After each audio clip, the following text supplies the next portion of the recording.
This is the Eye on Annapolis Daily News Brief, keeping you informed about the happenings in Annapolis and the area.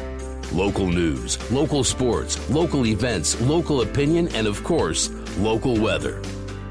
The Eye on Annapolis Daily News Brief starts now. Good morning. It's Wednesday, August 28th, 2019.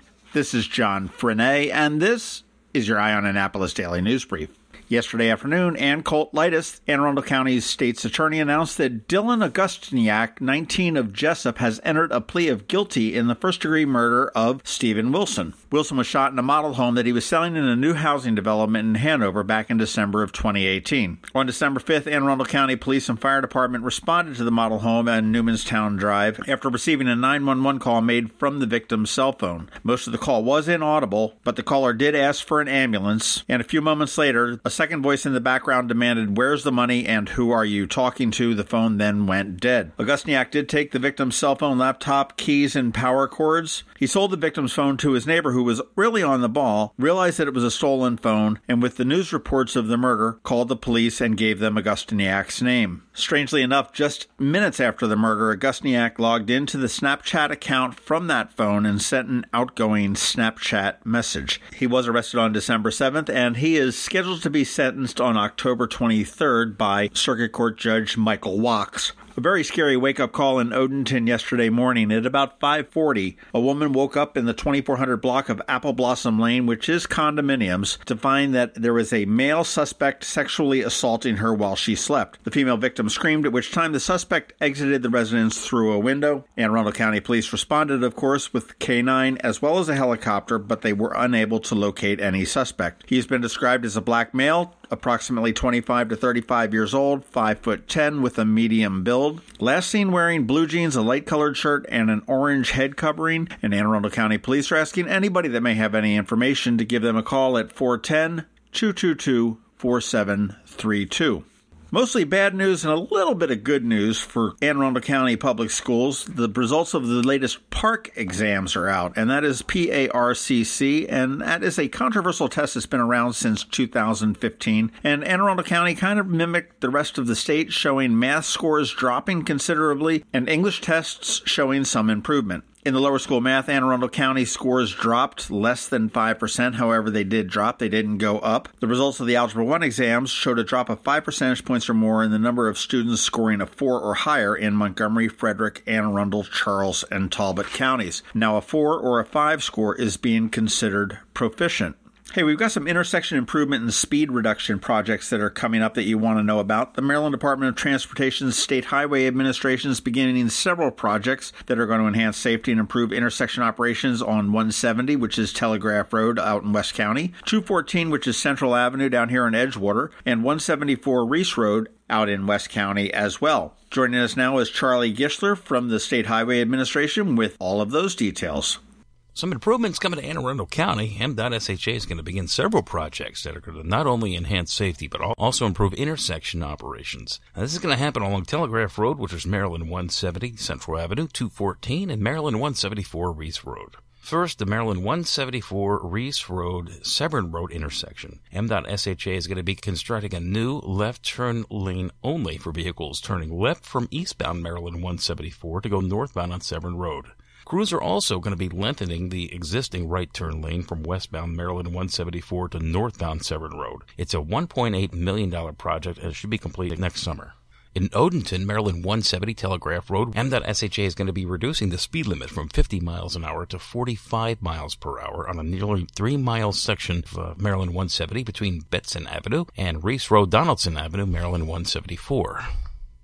In Mayo, Maryland 214 at Muddy Creek Road, Maryland 468. Crews are going to begin a project to enhance safety and improve efficiency at that intersection. MDOT-SHA will resurface, put a very thin layer across that entire intersection in order to restripe the existing pavement, and that's going to create a dedicated left turn in each direction. Once complete, eastbound Maryland 214 will have one through lane and a dedicated right turn only lane, and westbound Maryland 214 will have 2 through lanes and a dedicated left turn only lane. This is really going to help intersection operations out, especially during the peak hours for folks traveling to and from the Mayo Peninsula. And speaking of congestion, the Maryland Transportation Authority released a statement yesterday about a third bay crossing. They said there are 4 choices. One is to do nothing. The other 3 all involve the building of an additional bridge. All 3 of those locations are scheduled to be in Anne Arundel County. Now, that is way far away, and it took County Executive Stuart Pittman by surprise. In a statement late yesterday afternoon, he said, "This morning I was surprised to find out that the joint federal and state study of potential Bay Bridge crossings had been narrowed down to include only those that cross through Anne Arundel County. Any of the 3 options will be severely disruptive to existing communities and sensitive environmental areas. All 3 options could destroy parks along the Chesapeake Bay at a time when we are trying to expand public water access.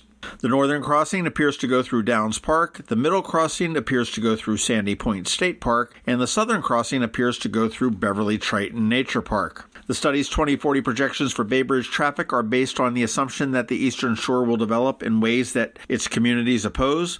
I suspect that all residents will protect their Eastern Shore land from development interests and that the bridge traffic can be better addressed with forward-looking public transit options in this study dismisses. If we haven't figured out how to get cars off the road by the time this bridge gets built, we'll have much bigger problems to confront than traffic. Let's not build yesterday's bridge tomorrow." And I do agree with County Executive Pittman there on that one. Hey, if you are a Bay nerd or a beer nerd or a trivia nerd, this may be for you. The Chesapeake Bay Foundation and Eastport's soon-to-be-open craft brewery, Forward Brewing, are going to be hosting a Bay-themed trivia night on Friday, September 6th from 6 to 8:30 at the Philip Merrill Environmental Research Center at 6 Herndon Avenue in Annapolis. Forward Brewing is going to be serving its new boat beer. Harris Creek Oyster Company will be shucking their farm-raised Chesapeake Bay oysters for the trivia team. The game will start at 7 p.m., and teams can range anywhere from 2 to 4 people, and it is about the Chesapeake Bay, its watershed, ecology, and history. So if you know a little bit about the Bay, this might be for you. Tickets to the event are $25 each, and you've got to be 21 and older to attend. You can get those tickets at cbf.org. And what's kind of interesting about the partnership between the Chesapeake Bay Foundation and Forward Brewing is that right now Forward Brewing is going through a little bit of a brouhaha in the city of Annapolis with some zoning regulations to get their brewery open. This is going on 4th Street, just down the road from the Boatyard Bar and Grill. And it's just kind of interesting that they paired up with a big powerhouse like the Chesapeake Bay Foundation, just as they're trying to get the zoning approvals.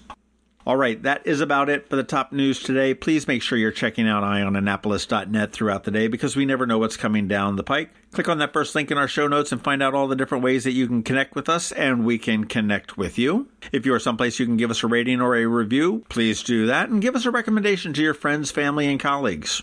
Aside from that, hang tight. We've got George Young with your local DMV weather. He's coming up in just 1 minute. Next thing I know, they stopped and they put a spotlight on us. And he said, if you're going to do it, you better do it now. And there we were. It was and he dropped. Me and her. He dropped on one knee, and I stopped breathing right there. And all of a sudden, there's thousands of people, and they're clapping and they're yelling. Say yes! She said yes, and everybody heard it. They went nuts. I'm Steve Samaras of Zachary's Jewelers. That was Michael and Juliana's story of yes. Start your story with Zachary's and beautiful, rare, responsibly sourced Forevermark diamonds at Zachary'sJewelers.com.